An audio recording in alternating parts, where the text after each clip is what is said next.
Hello, and welcome to Wildermyth. Hello everyone, it's me Aaron, with me is Ricky, and today we're playing Wildermyth. Something a bit different. Yeah, something a little bit different. We thought we'd just branch out, play a little bit here and there, just to, I don't know, bit of variety. You know, as I say, variety, spice of life, all that sort of stuff. And yeah, today here is Wildermyth. It's a game I played a little bit of.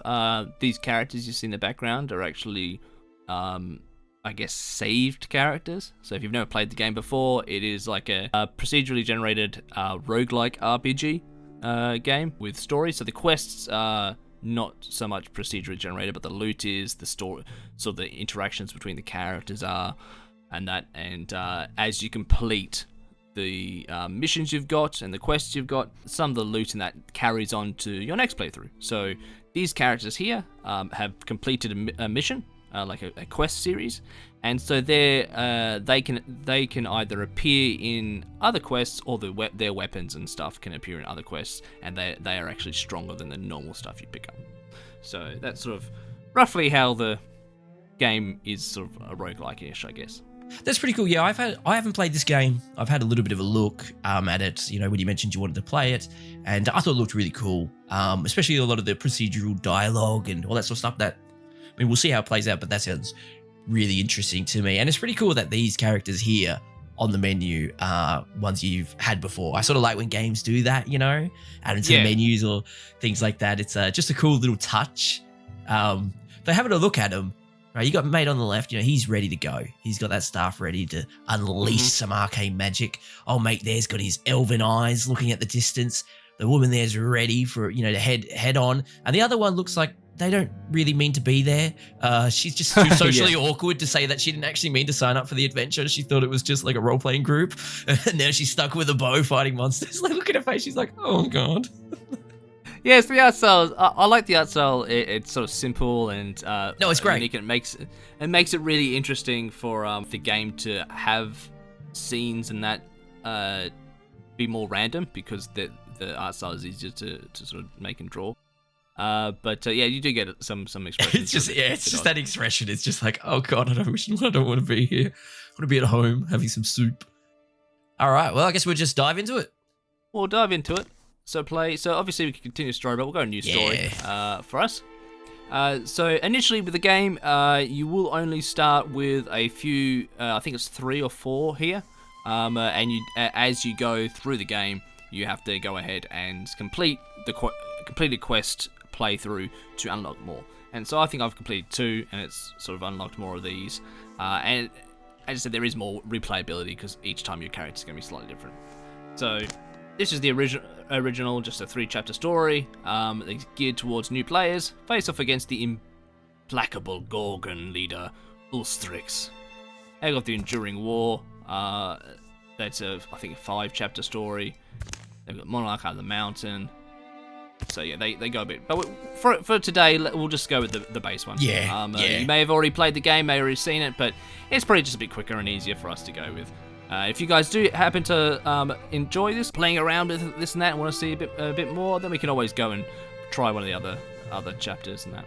But anyway, Age of Ulstryx. So some campaign options here. Obviously, this difficulty, we'll just leave it on the traditional adventurer, but you've obviously got the normal storyteller, some more easy mode, tragic hero, walking lunch, if you know, some quite a few jokes in the game there, on the nose. So here we got auto-saved games, no retries, no reloads. We'll leave that off. We'll just pretty much pick everything the same. We'll leave the map C the same as well, and we'll continue. All right. So here's where we can pick our first 3 characters. Throughout the game, you can get more characters. It sort of depends on how you interact with the world and what resources you have and that. But at the very beginning, it is just the first 3 here. It doesn't have to stay like this. You can just randomize them if you want and go with whoever you want, because none of them have set classes when you start. You do have to sort of choose it throughout the game.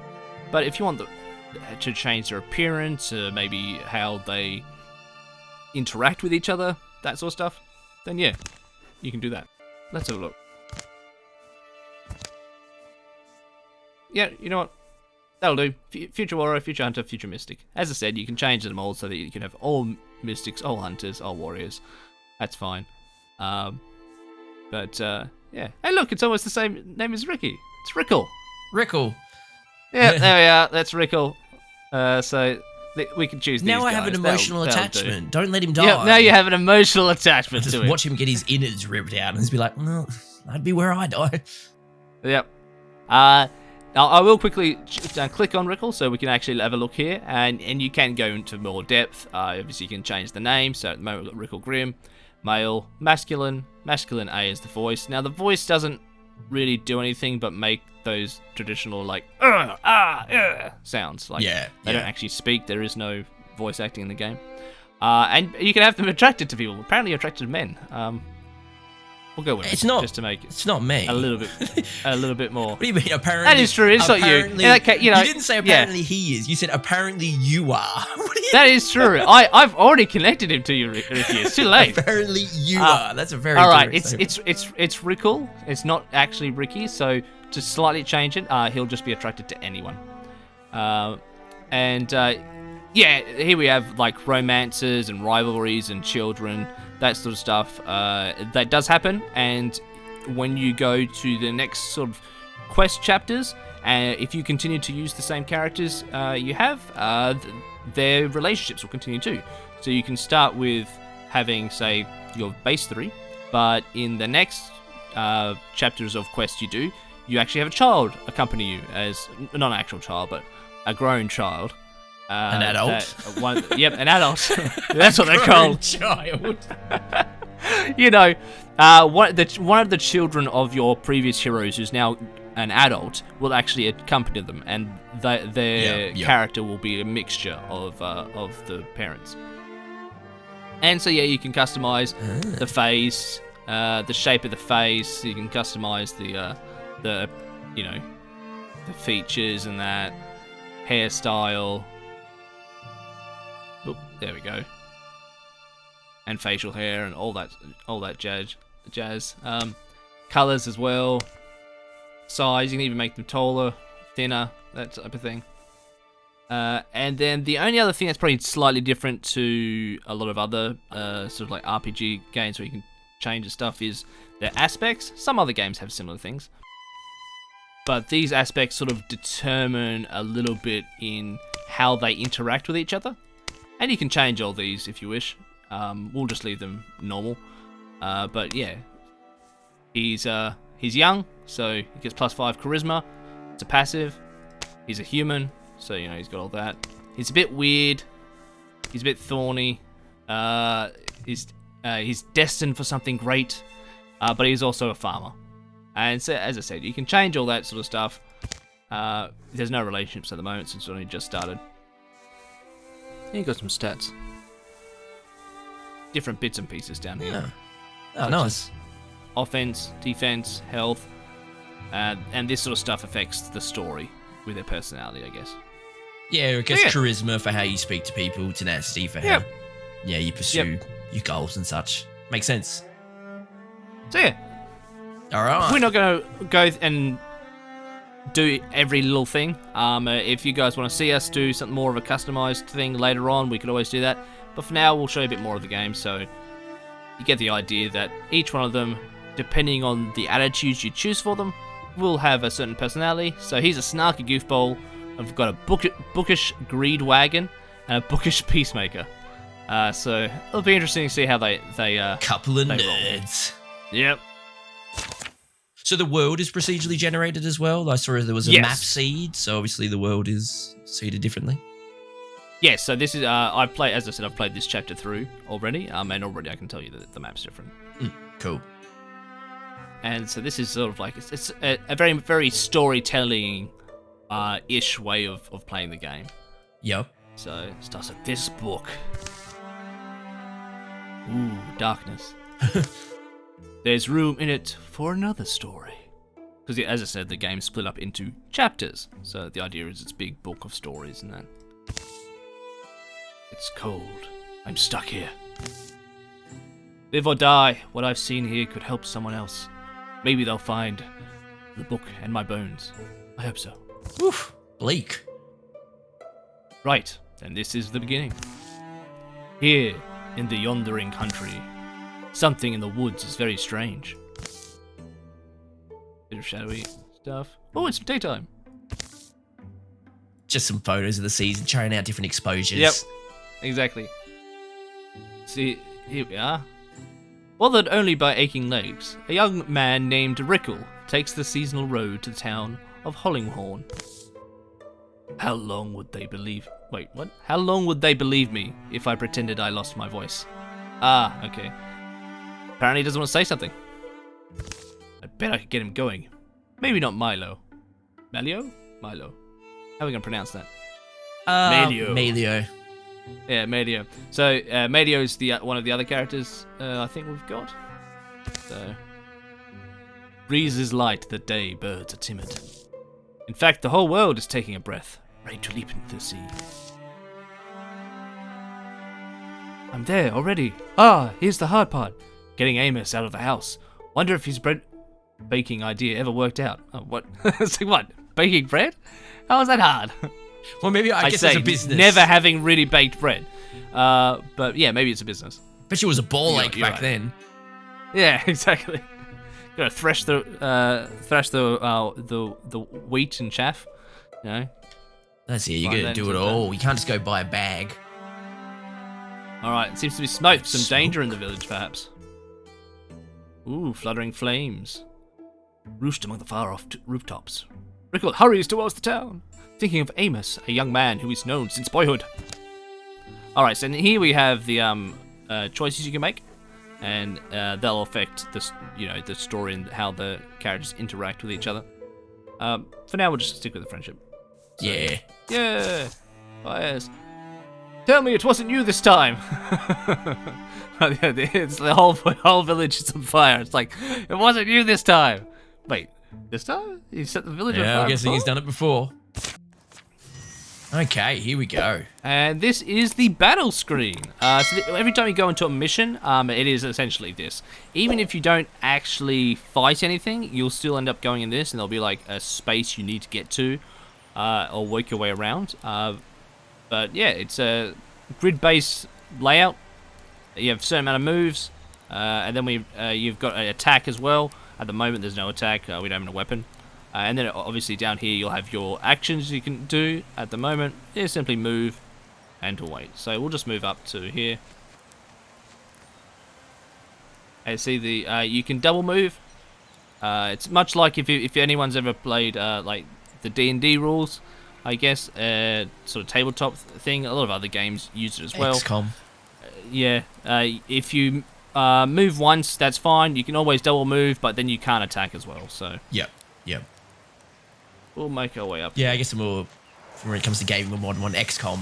When people played that or XCOM 2, same thing. Yeah, You can move it's got a so very far, similar but then thing. otherwise it's a secondary movement and you can't attack, or you can move once and then attack. Yeah, Or exactly. perform an action. So down here, we've got the action here, open door. And like that, door is open. Kind of self-explanatory. Should I voice Rickle? You can voice Wriggle if you If want. he's apparently meant to be based on me. His house ahead. is still standing, at least. I mean, I don't know why I just don't use my voice, but anyway. Amos, Yeah. you're not all burnt up, are you? Alright. He doesn't know. I know, it's just a random voice. Oh, he doesn't know. Why, no one. The door The door unlocks. unlocks. Yeah. You Click. listen. Hey, do you smell the... I smell the smoke. Get inside. Hup? Whoop. Slam! Your bow. Yeah, my bow. The blaze is secondary. It's Doom's detail. A herd of these hideous, afflicted-looking beasts. Oh, there'd be one of them. They stampede in. I managed to trap one behind the house. Small victory. Staying in here really isn't an option.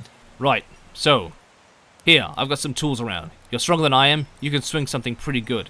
I bet we can at least drive it off. And here you have the choice of having this character essentially be the warrior, but you, because that's what you sort of choose before the game comes in, is to like what sort of rough class you have. But this is where you choose your weapon and sort of just determine starting skills. You can change your weapon later on a little bit, but you do get specific skills for the weapons you use. So like two-handed weapons, one-handed weapon, and then I guess this is meant to be a blunt weapon. Yeah. But yeah, they're all the warrior, but yeah, the types of weapons you use sort of give slightly different skills. Yep. If I was to choose, I'd choose a pitchfork. I mean, just with how good spears are, but I don't know how good it is in this game.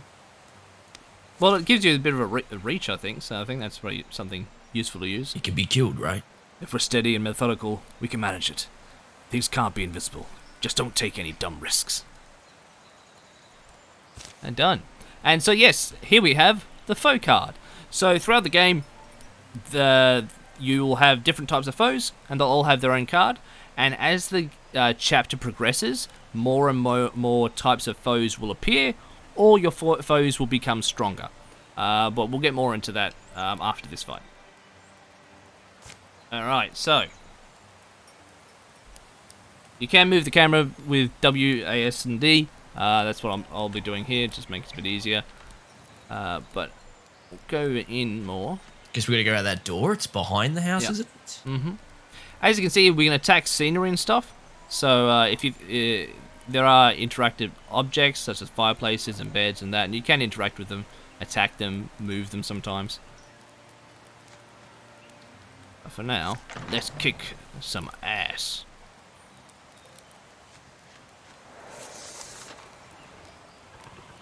Oh, here he goes. Ooh. Alright, we best rush up to protect our face. Archer. Give him the business. And voila! Oh, and we're done. Yep, we're done. And yeah, we get some experience. And this is what I was saying. So your warrior then at the end they can gain abilities and stuff like that. Some of them are more to do with the weapons. Others are more general types of abilities for said warrior or rogue, archer, or mystic, whatever. So interesting. They're all quite decent sounding abilities, honestly. The second one's obviously if you want to be more of a tank, I guess. I'm guessing Guardian is sort of where you enter a sort of tank protection stance or something. Mm-hmm. Yeah, this one's your basic, like, just deals more damage, and then this one here is, I guess, your foes, if you're playing to be at the front a bit more and you know your foes are attacking, but you want to take them out more quicker as well, yeah, you sort of... you can do two reactive. I think the first one is sort of an AoE almost, or a cleave. So it damages all other foes within range, so if you get up and you got three people, like, tiles next to each other, I guess you slash all of them. Yeah, as long as you'd be able to choose between hitting them individually, which is pretty good. We'll just go with that one. Whatever works, honestly. And then of Amos, Fletcher is now a greenhorn hunter. So yes, once again he has the different things. As I said, he's got a bow at the moment. He can also use like swords and daggers as well. So if you don't like the idea of using the bow, don't worry. He can be more of like a ranger with melee weapons. For now,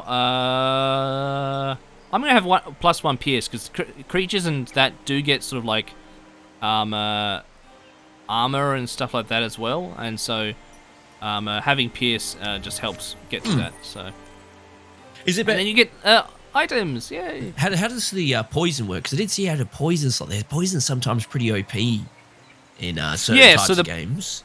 So the poison can be can actually be pretty good, but it sort of depends on the enemy you use it on. Some of the enemies have a bit more of a high resistance than that to it.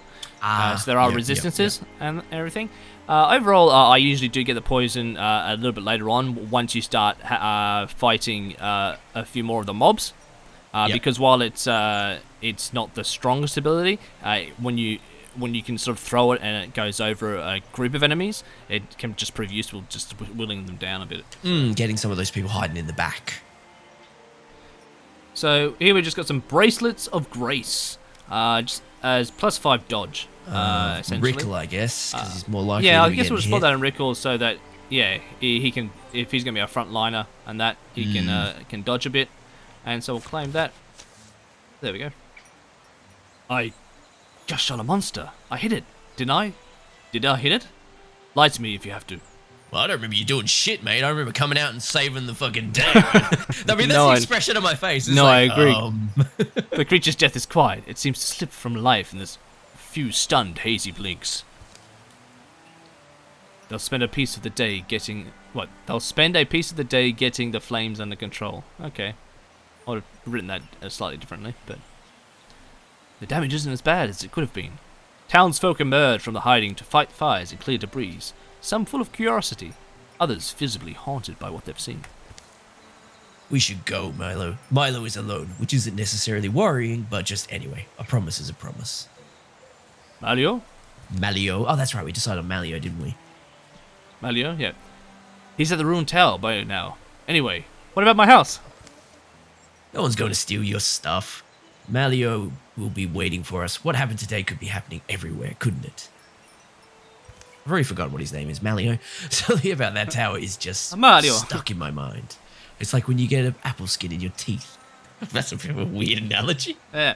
I know the I know the sensation you describe. Huh? Yeah. Really? I thought I was the only one who ate apples. Anyway, I just think we should. We said we'd meet him. We should. The tower in the hills. You'd been there? Yeah, once. Actually, looking at the tracks, they came. So wait, looking at the tracks, they come and they go that direction. Recall names, follow the pounded path of monsters' feet, hoping for the best and dreading even other possibilities. Da da da. And yeah, so here we are. We can also once again choose the sort of what their relationship with each other is. We'll just stick with them all being friends. Just makes it a bit easier, I guess. We'll keep it simple. It can make the story interesting to have the romances and rivalries and that. But for now, we'll just go friends. So, a wordless while passes between them, but the quiet only heightens their worry. You've known Malio longer than I have. He's pretty capable, I feel like. Oh? Yeah, Malio's too polite sometimes, but he doesn't often disappoint me. You know. Weird things do tend to happen around him, but I'd say he's probably up there now. Figuring things out. Ah, so he was the one in the tower writing the book. Yes. Ah. He was. So here we are, scouting. So in order to find sites in the wilderness, heroes must scout the land, which takes time. Click on an unscouted tile to show the scout action. So yeah, you can't just move between. You do have to scout the area, like so. And the more people you have scouting the area, as you can see, the quicker it takes. And so the days. Yep. And as I said before, as the days progress, the challenge of the monsters and stuff become harder, because at least in this chapter and for most of the other sort of quests and chapters you do as well, the idea is that you want to defeat the enemy as fast as possible, but at the same time you sort of also need to prepare yourself. So there we are, and that's what's up here. So you'll have the calamities happen, and that sort of increases the strength of monsters and that, and then you also have the actual invasions of monsters themselves you have to deal with. And so here we have the tower that night we were essentially fighting. This is what happened in the tower with Malio. He knows its rooms and floors so well. So he's been to this tower before, and he sort of comes and visits. And now, doesn't know what he's meant to do. So yeah, he's coming hidden inside the tower. Alive is alive. Oh, we're not doing his voice? Oh no, I just thought I'd just get to when he's actually talking. He was talking. So, yeah. No, he was thinking. Oh. It's different. Oh, I thought the last one had a bubble. Don't you know, Beast? There's the beastie. Wash, wash, wash. I'm not good eating anyway. It's a picturesque old tower, perfect for a plot twist. Now it's a little more than a strange nest for spiders, owls, and trysting loves. But as the old will tell you, precious things go overlooked in a ruin. What long lodges amid the bones of failure is often the dream that drove it. Ooh, mystical. That book. Why have I never? Easy there. I guess you're wondering why I'm talking to myself, huh, Beast? The beast is like, oh, yourself. Okay. Yes. Thought we had something special there. Yeah, I hadn't eaten you yet because I thought we were getting along. I'm also wondering. Mario bends to pull it loose. The book's heavier than its slender spine suggests. Wildermyth. Look at all this. It's full of strange stories, the folklore of folk long forgotten. The Chain Boy? Gives no great insight. It's the uncomfortable story of a boy shackled to a rock by his parents, who send his spirit free, moving through the links of the chain that binds him. The Coinclaw Bear and the Benstrom Fox? It's mostly a conversation between a miserly bear and a travelling fox. In the final sentence, the fox stamps the bear's soul into a coin and sends him around the world on the current of exchange. Jesus. The Swan Moth Magician. Says a magician was born who banged solid rings together so stubbornly that they joined. Literally the old magic trick. And by this method, Yeah. she connected all the stories ever told. Well, I mean, that part's a bit more. It's like than the what, other stories local, are all like these like major fables and known things, and this one's just like where the author got tricked by some charlatan who was like, "Oh, look at my magic rings." Some street magician. Yeah, that's it. He's like, "Oh, holy shit, write it down, write it down." Ooh, something's happening. Mario reaches the last word of the final tale. A few blank pages are left. This book. Something in him feels like it's coming loose, but he can't tell exactly what. There's room in it for another story. It's cold. I'm stuck here. Right, then this is the beginning. Here in our yondering country. Mario writes, words are ready.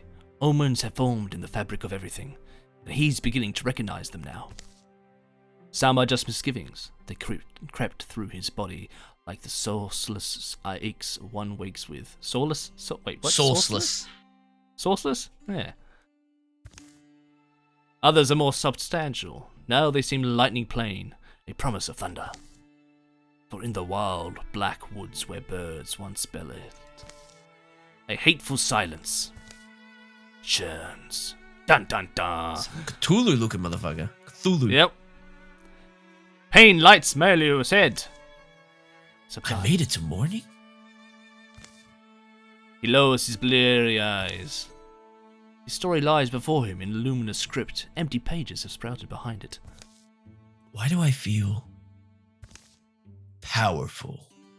Yeah, so here's the birth of the mystic character we have here. And so here we have, you can choose the mystic's weapon.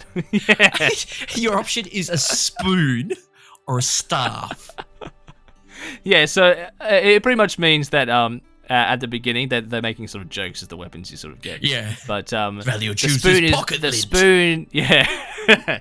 The spoon's the wand, and the staff is a staff. Oh, of course, a wand. I didn't actually put that together. It was like, what's he gonna do with a spoon? We'll do the spoon just because it's funny. Yeah, no, definitely. Open wide, Beast. I'm getting out of here. And there we are, the fight. So, here's the another foe card. As I said, it's the Rager. As sort of like a corrupted boar.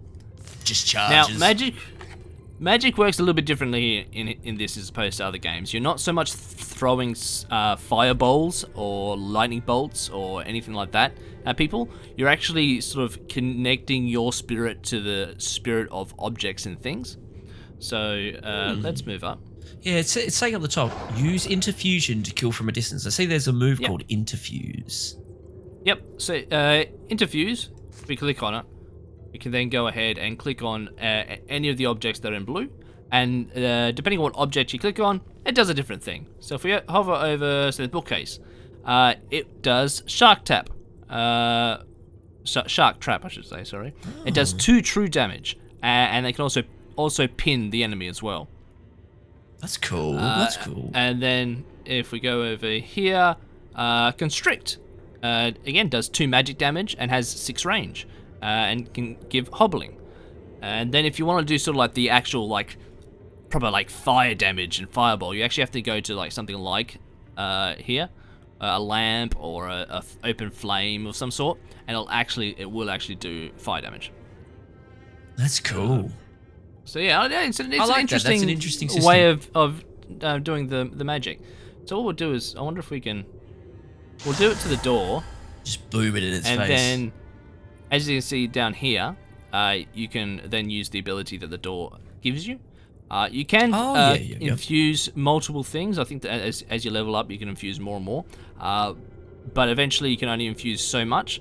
So you do have to then withdraw your infusion to infuse something else. So if you continue to go out throughout the map, and you've infused a rock way back, you're gonna have to withdraw that because it's not gonna reach the new enemy. Ah, interesting. But let's see. Splinter Blast. And it does quite a bit of area damage too. So also took out his armor too, which is good. All right. Wonder if we can do another Splinter Blast at him. Yeah, that ought to do it. Oh, there we go. I mean, that's cool. You can kind of picture it, how it works. They sort of like infuse into it and then just shatter it, or take its fire and redirect it at someone. That's pretty cool. What I love is that like on like some walls or just random stones, it's literally you just infuse it and magically throw it like a discus. Just like a rock just sort of lifts off the ground and just pelts at you.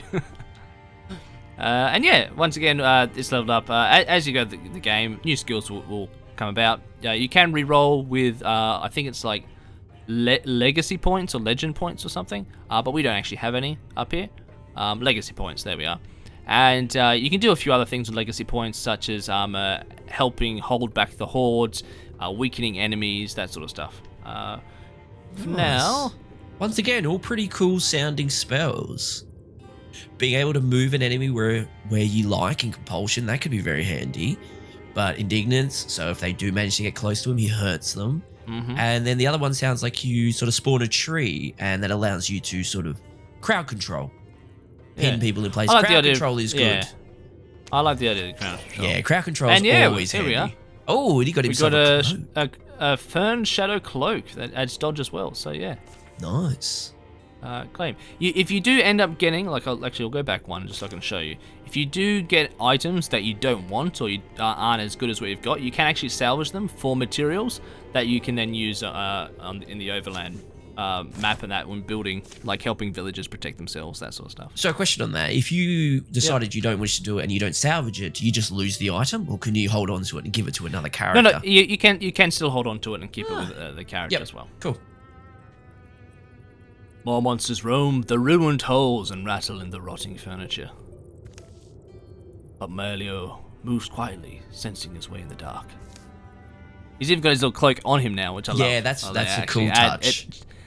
All the stuff that you equip actually changes the character as well, which I think is great. Daylight lands on his wrist. Cool wind soothes his tired eyes. It's still the same. Oh, so that's you. Still the same world. Yeah, Jay's just gotten in. Yeah.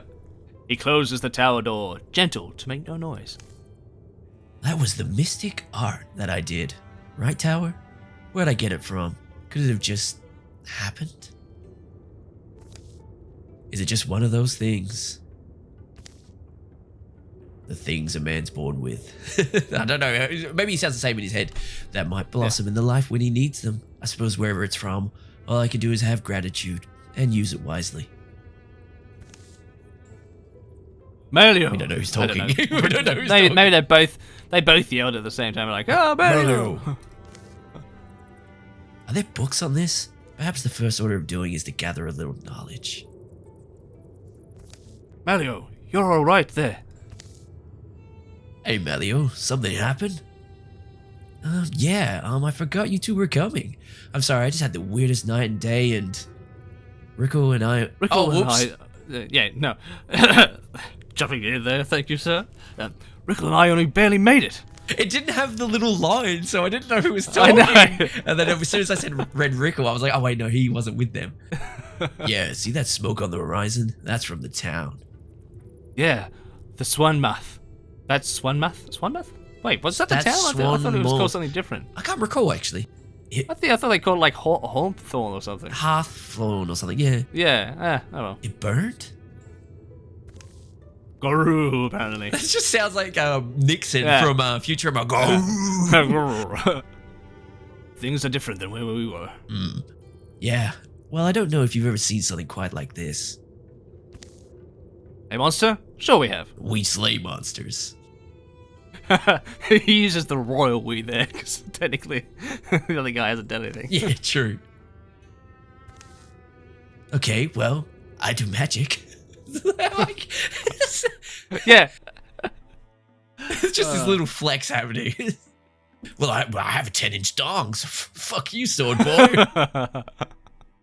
But yeah, you get the idea of that. Like, this is also telling about discovery sites. So as before, when you can scout an area, that reveals it. But you can also discover the places there, and that gives you resources. Then you use resources down in the villages and places you want to protect, so that when this builds up, monsters come through, they might invade. And yeah, it sort of holds them off enough for you to get back in time, because you might be somewhere else. But yeah, so that's sort of the very beginning of the game. It does go on more, with a lot more to cover with it, with only sort of the recorded enough to give you guys a taste of it. Tip of the iceberg. Yeah, exactly, and give it a little bit there. We might record another one, and see how it goes. But if people are enjoying it, we'll record more. But yeah, if you like it, by all means, give the video a like, chuck a comment down below, maybe even subscribe. If you found our voice acting absolutely amazing, by all means, definitely comment on that. It's I think a legally required thing. If you like someone's voice acting, you have to comment on it. So if you don't like it, don't say a word, or still say something nice. Yeah, just to give us false confidence. My entire well-being depends on kind words. But it's a fun game. There's a lot to it. Yeah, it's cool. As I said, hopefully people got like a little bit of fun out of us going through it there. But yeah, we're more than happy to go through this or any other game people might want to see us do. That's it. This will probably be part, firstly, of our Gone Fishing series that we decided to start, where we're going to play a little bit of different games, just to get a feel of what people are enjoying, what we're enjoying. We usually dedicate ourselves to playing a whole series from start to finish, and we want to make sure that that's what people want to see, and whether it's something that we wish to continue. So we're just going to try our hand at a bunch of different games, pop those episodes out there for you guys. As Aaron was saying, if you're watching this one and you like it, you want to see more, chuck some likes on the video, chuck some comments, let us know, because if we get a bit of feedback, we know people want to see more, we're happy to continue with it. We're going to try out games that we like the look of, so we'll probably be happy to continue any of them. But, if we get good feedback from you guys, then that lets us know the series that people definitely want to see. With something like this, if you have any ideas for, the different scenarios you want us to play, I think it's multiplayer as well. We could always maybe even look at that. Or if you just want to see us continue this and have Aaron explain a little bit more. If you haven't played the game or you're new to it and you want a bit more information, then let us know. I'm really enjoying this, so if people are liking it, as I said, I'd like to keep doing I'm more than... Yeah, I'm more than happy. Like, if you go, as I said, I was trying to explain some of the game mechanics as we went through on that. But by all means, if people know games that they enjoy, or they see us play a game where we might, explain some of the game mechanics or just have fun with it, then we're more than happy just to play the game in general. So if we do continue this, we'll probably just, I don't know, play it in general, and everyone else can follow along with us. Yeah, exactly. Otherwise, I believe that has been To Be Continued, everyone. Thank you for watching, and hope to see you next time. We'll catch you in the next one.